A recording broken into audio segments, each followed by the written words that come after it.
அதுதான் இந்த பக்கம். ஃபர்ஸ்ட் வந்து கிழக்கு ஒருத்தர் வந்து எப்பயுமே ஒரு சம்ம ஆரம்பிச்சோம்னா அது வந்து மையப்புள்ளியிலிருந்து தான் ஆரம்பிக்கணும். அதனால மையப்புள்ளியிலிருந்து அவர் வந்து கிழக்கு நோக்கி 10 மீட்டர் நடக்கிறாரு.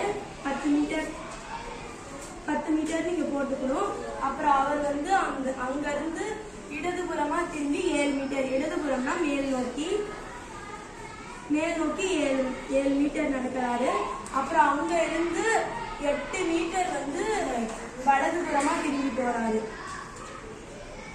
8 மீட்டர் வலதுபுறமா திரும்பி போனா அவர் வந்து கிழக்கு பக்கம் இருக்கிறாரு. ஏரோ போட்டு காட்டிடு. ஓகே, அப்போ ஏரோ எந்த பக்கம் இருக்கு? ஏரோ எந்த பக்கம் இருக்கோ அதுதான் ஆன்சர். கிழக்கு. ஆன்சர் கிழக்கு. Okay, good. எழுதிருங்க.